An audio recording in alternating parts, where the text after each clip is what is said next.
Hi there. Before you watch this, I'm just gonna apologise quickly for the audio. It's chucking down rain outside, so yeah, sorry about that. But I'll just try to get the video out anyway. So yeah, I hope you enjoy it. Hi there. Now, a big question on lots of people's minds, especially those Marvel movie fans, is really like how's the MCU gonna deal with Chadwick Boseman's death now?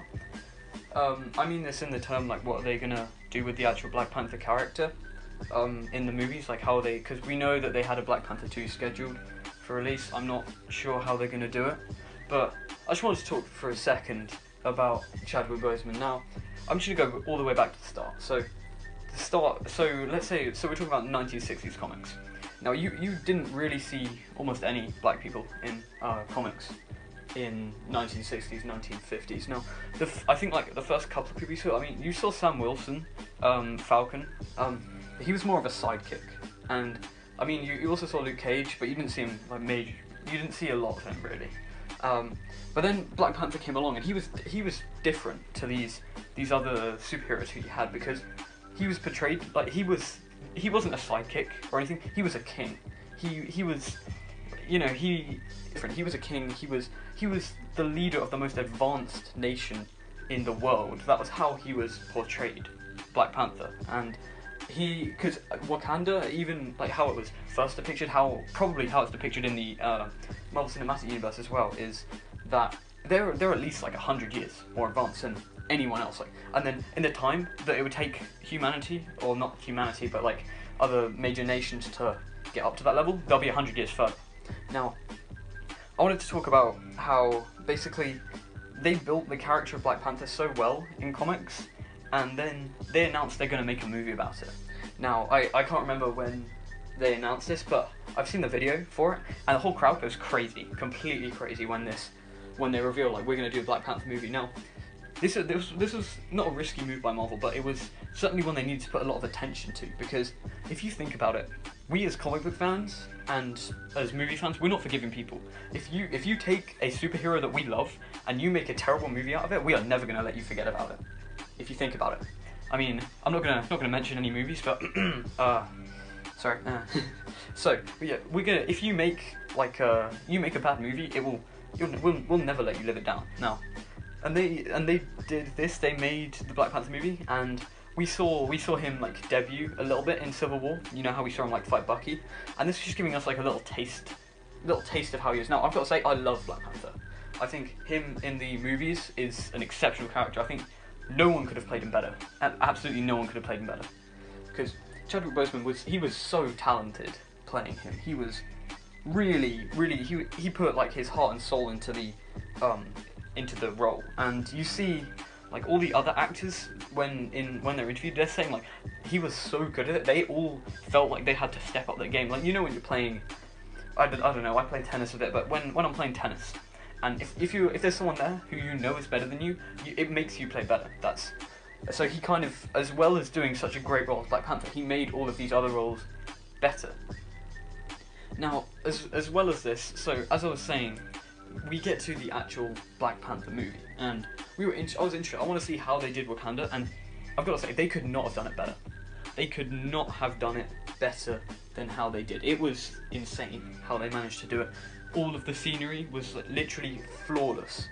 It was absolutely incredible how they managed to do all of this, and the story, the villains, like Killmonger, amazing villain, absolutely amazing, because again, he wasn't, I don't know if he was really a villain, because you saw like he had a valid reason to do, because quite often you see all these villains and they just seem to have like badly written storylines. Not most MCU movies, but just general villains. And then you come across Killmonger, who's got like a real legit actual kind of rights to the throne, if you see. So this conflict is developed really well, and the movie's just brilliant how they do all of it. And I think just it's made brilliant by how well Chadwick Boseman acted.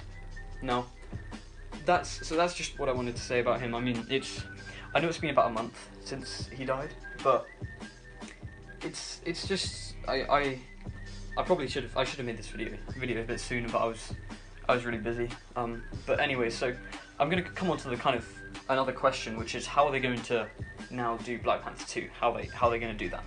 Now, I think there's either going to be two ways that they're going to do this. Now, I don't know whether they're going to try and I don't think they're going to cast a different person as Black Panther. I don't think they're going to do that. But what I think they may do is you may either have Shuri take over as Black Panther, or someone else, perhaps. I know it seems very unrealistic, but perhaps Killmonger comes back or something like that. Now, because in the comics, Black Panther, he's no longer the king of Wakanda, and it's Shuri who's the king of Wakanda in the comics, and Black Panther is given the role of the king of the dead by Bast, the Panther goddess or god. I'm not sure.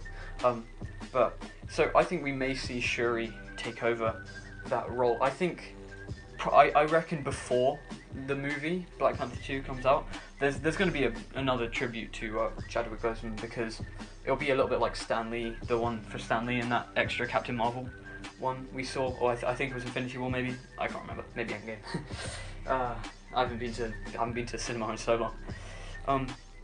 But anyway, so that's how I reckon they'll do it. They're probably going to either introduce Shuri to the role of Black Panther, or again another option, they may CGI Black Panther in. I can't actually remember the character, but there's a character in Star Wars who they did that for, and they looked very realistic, I've got to say. But I'm not sure if fans would like that. Next, apart from that, I think Shuri would be a really good Black Panther, but I don't know whether they've built her character enough to see her become the Black Panther, if you get what I mean. I think perhaps M'Baku could be quite a good kind of not replacement. No one could really replace him, but kind of to act as the Black Panther. I'm not sure who would rule Wakanda if they did this. I mean, my bets are either on M'Baku or Shuri. I don't think like they're gonna get Eric Killmonger back, but I just think it'll be very interesting to see what they do in the MCU with it. So, well, yeah, that's about it. That's all I really wanted to say. If you've got, how do you guys think Black Panther 2? How do you think they're gonna cast it? Things like that. I just want to say before I finish, it's such a great loss. It's such a loss that we've lost the Black Panther, that we've lost Chadwick Boseman. It's such a good loss, because he was so skilled. He was so talented. He literally brought all the other actors. All the other actors around him. He made them better by how good. Like he was so talented in the way he did it. But yeah, so yeah, that's where I'm going to wrap it up for today. Hope you enjoyed that, and I'll see you in the next video.